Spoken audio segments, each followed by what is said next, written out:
pay the big bucks, you get the close-up camera. Nice. Are we going? Are we good? Clap it in. Zack Scriven Podcast. And Intellic Podcast. Zack Scriven and Intellic and 4.0 Solutions Podcast. Intellic Podcast. Sponsored by Intellic Integration. Take 0. Okay, so what we're going to do in this video, or with this podcast, is the first half of the podcast is going to be up on Intellic's YouTube page. The second half, you can go over to Zack Scriven Media and check out the second half of the podcast, or if you're on Zack Scriven Media, go check out the first half. And yeah, so Walker, thank you for the time. You know, we just got done filming an entire day's worth of content, entire month's worth of content, all about selling IIoT. You know, how to sell it to executives, how to sell it to end users. What do you think of today's content, man? I thought it was great. It was exhausting, actually. Shooting the content, so a lot of people ask questions about, you know, how do we go about the process of building our digital content. You know, I may be the person up in front of the board and, you know, babbling along, but, I mean, really the vision is Zach's vision. So essentially what we do before we get up in front of the board is we go over the prompting questions that you're going to ask. We don't really prep for them. It's not like we don't do any research or anything like that. We basically try to keep it as organic as possible. So we'll have a list of questions that you'll prompt. Yeah. I get up in front of the board and I just answer them. So it is very exhausting. Actually, it's probably the most exhausting day of the month I have. We shoot a ton of content in one day, and that's everything we get for the month. February will be a little different because we're going to do a second shoot. I'm going to go out to LA, and we'll do a second shoot to answer more about, you know, how to sell IIoT. But a lot of the questions are actually coming from your guys' comments, so feel free to leave those through.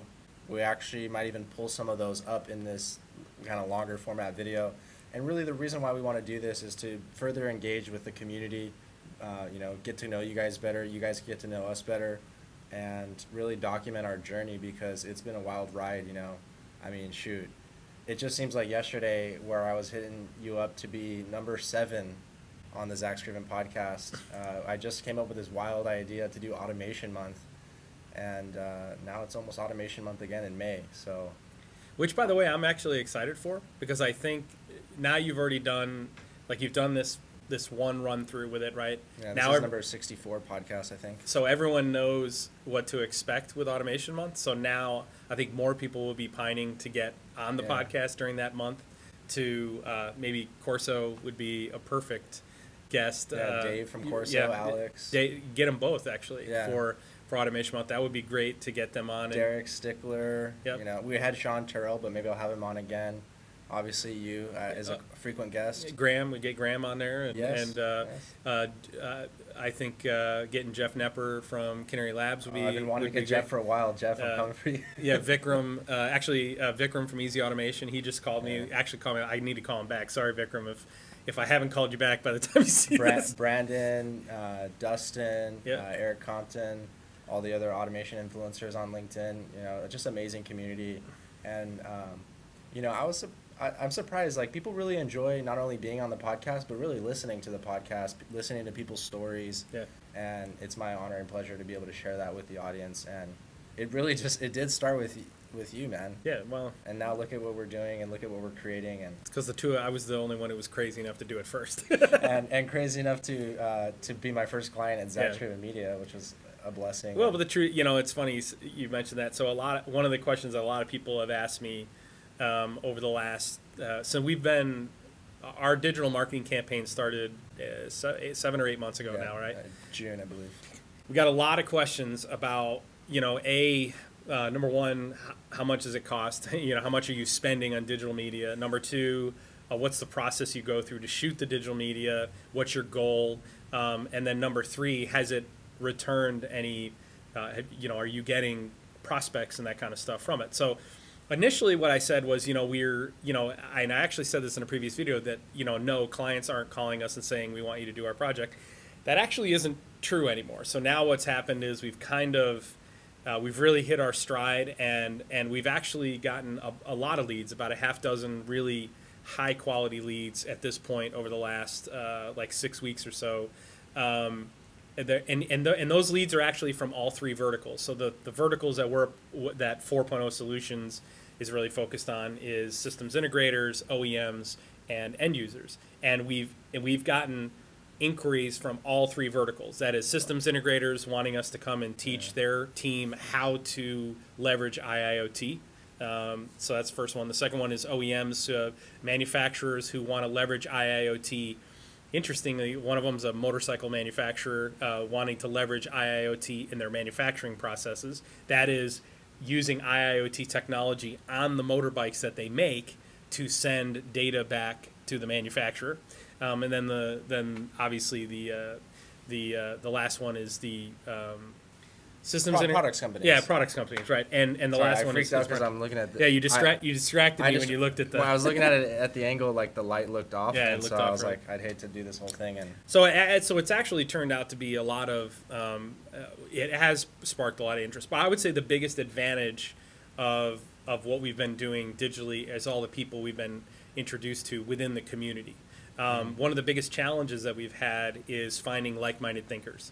That's been our biggest challenge, because there are more people who want to keep doing it the way they've been doing it. They want to keep leveraging Industry 3.0, and they want to squeeze as every dollar out of that methodology. yeah, maybe they'll go to Industry 3.1. Right, but now we've been introduced to a lot more like-minded thinkers, and it's going to make it much easier for us to provide value in the market because we can force multiply with these people we've met in the community. So, and a lot of that's been through LinkedIn. It is definitely worth all the effort. There's no question about it.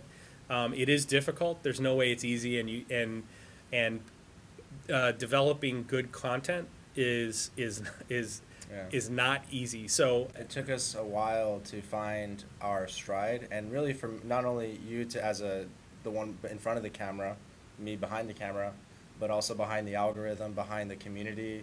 Yep. And really just building trust with the community. Like, are we just going to give up after a few months and then people don't care? So we really, we're in the trenches for a while, and, you had faith in me, I had faith in you, and... So let me ask you this: what have you learned the most since you started Zack Scriven Media? Obviously you've grown a lot in this industry, not in automation, but in within the marketing, digital marketing. What if you were to boil what you've learned down to one sentence or one thought, what would that be? Really is being authentic. Being authentic and being transparent. That's one of your core values, but it really is true. That's the one thing that, and even as I'm helping build your brand and I'm building my own brand, that's also true, is the one thing that people like about me is they're like, Zach, you lay it all out there, from the moment you quit your job without a real plan. Like, Walker did not tell me, hey, quit your job and come work for me. No, That's I right. quit my job, and then that kind of came to fruition over like a month or so. Yeah, I mean, you reached out and said, "Hey, I've started this."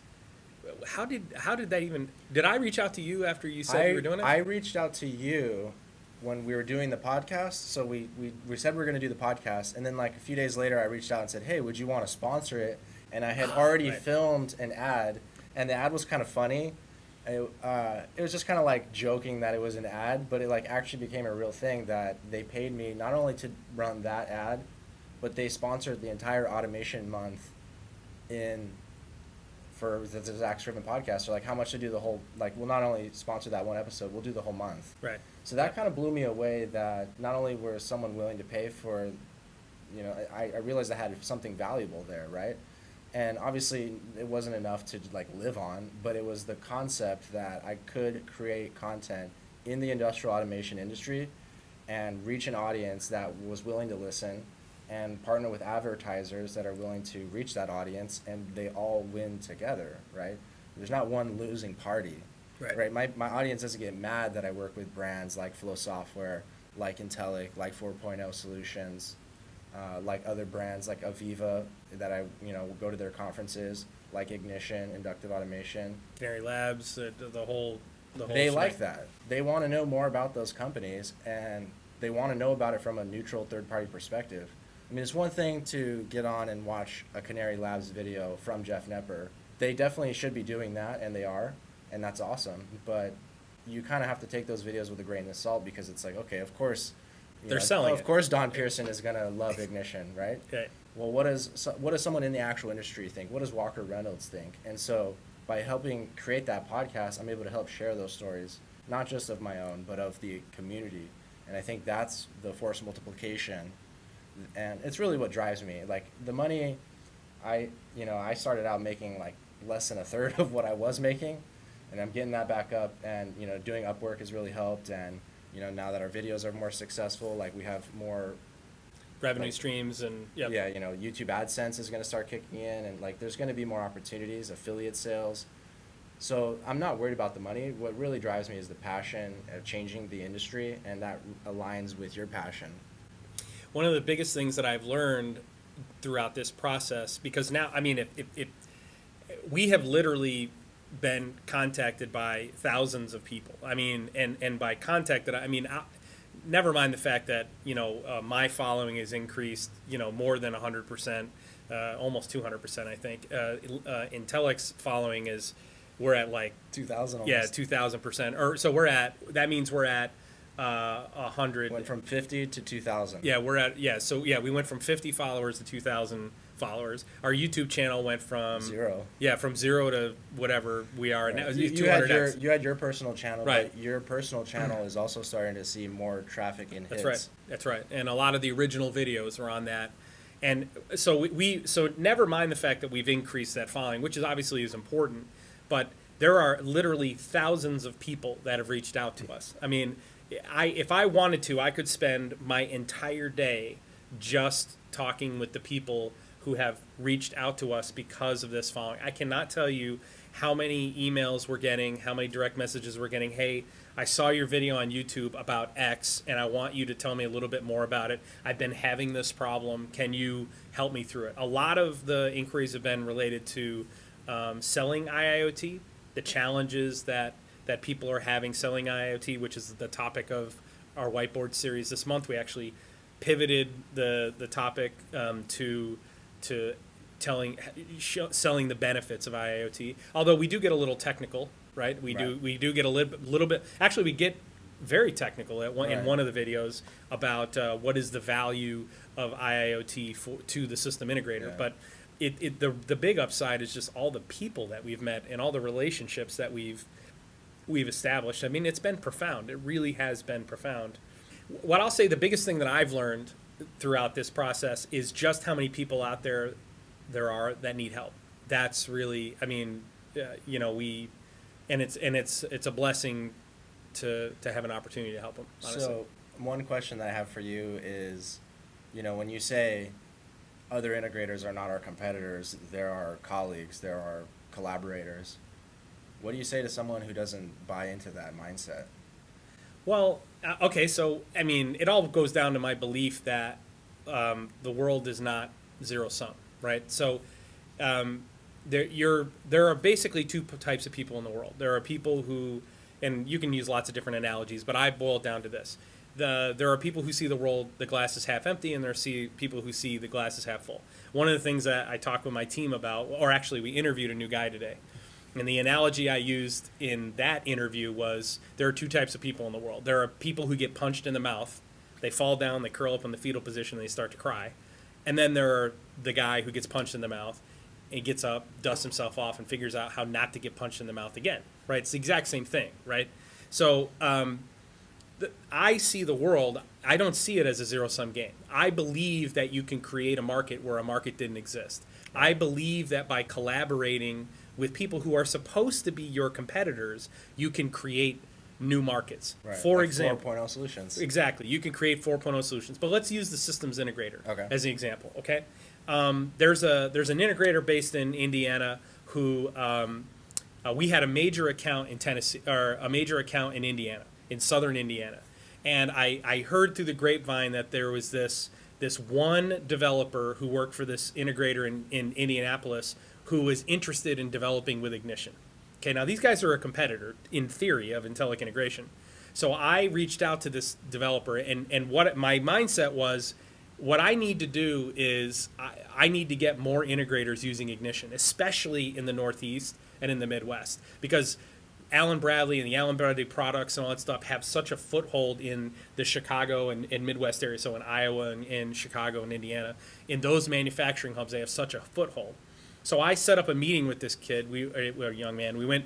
I went to Indianapolis, and we had lunch, and I talked to him, and then I asked him if he'd introduce me to the president of his company. We had a separate conversation with him, and I basically said to him, listen, the owner of the company, I said, if I were you, I would jump in with Ignition with both feet. And if you don't, I promise you, you're going to be out of business in 5 years.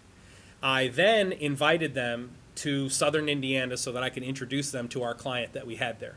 Okay, now no integrator in their right mind is going to do that. Okay, literally no integrator in their right mind is going to do that.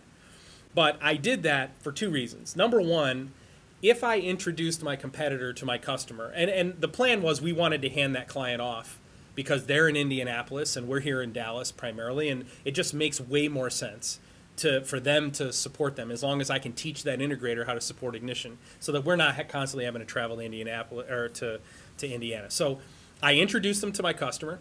Then we invited that integrator to work with us on another project so that I could teach them how it is we develop. They developed that on the project with us, with another major client. It wasn't even that client, it was a separate client.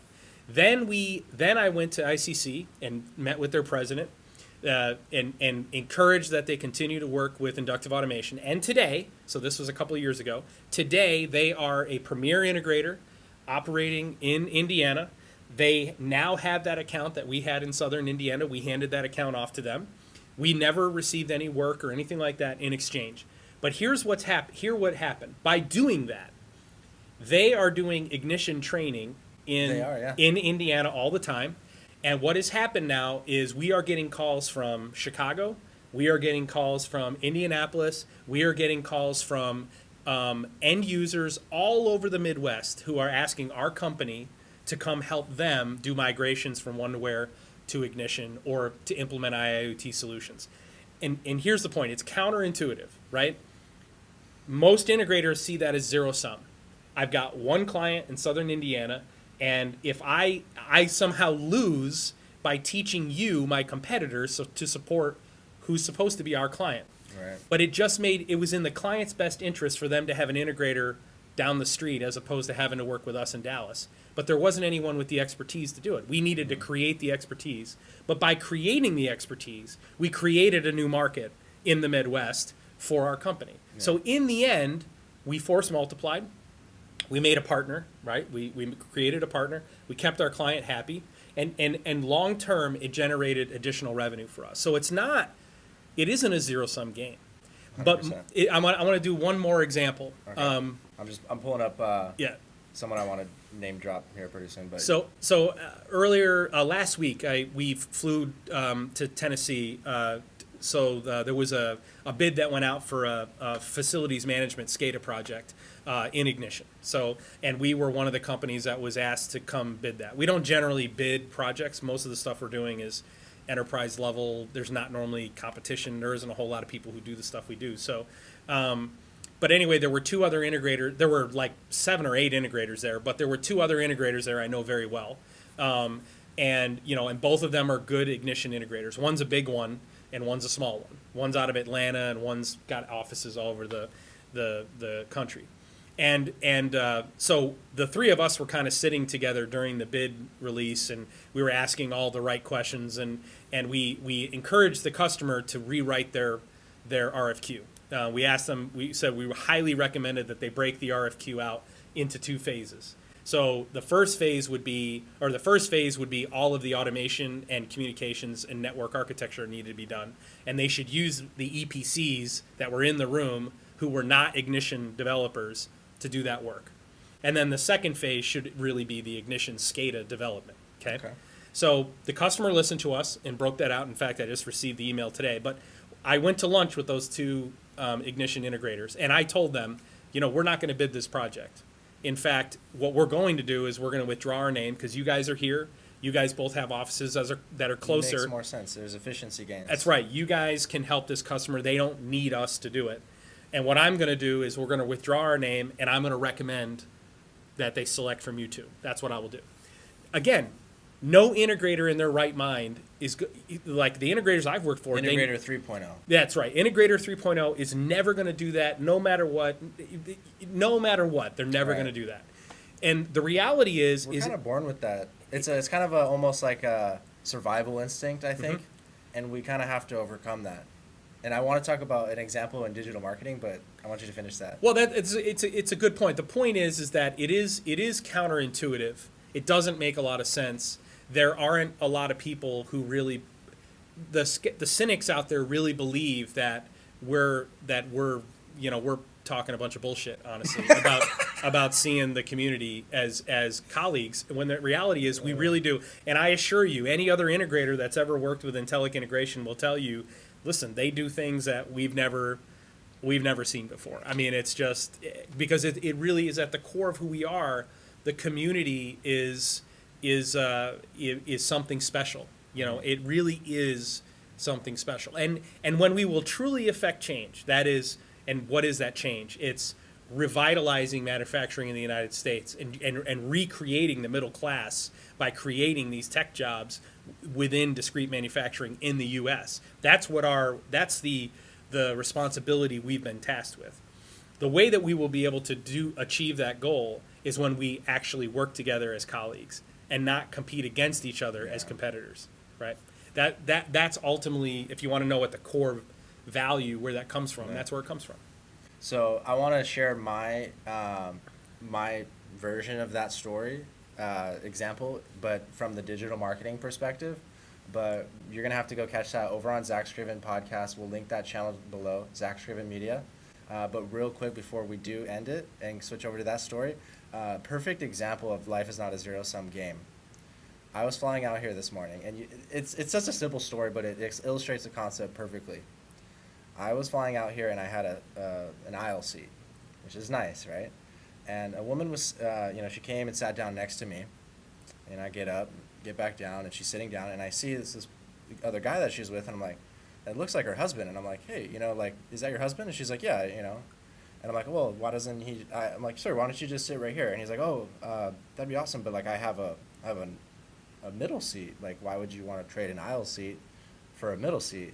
And I'm like, I don't care, Right. Like I'd rather. I mean, first of all, I fly for free, so I'm blessed to be even on the plane. But second of all, it's like I would want someone to do that for me if I was flying with my wife, right? That's right. So I trade the seat and I go back there, right? And I'm getting to the row where his seat was, and the guy who was in the aisle seat, all he does is slide over, and he takes the middle seat, and he starts talking to the girl that was in the window seat, and then I sit in the aisle seat. So not only do I feel really good about helping that guy out sit next to his wife, but the guy who was sitting in the aisle seat now has got a new friend who he can talk to. And he gave me the seat, right? He reciprocated. He passed it on. He paid it forward, and we all three won.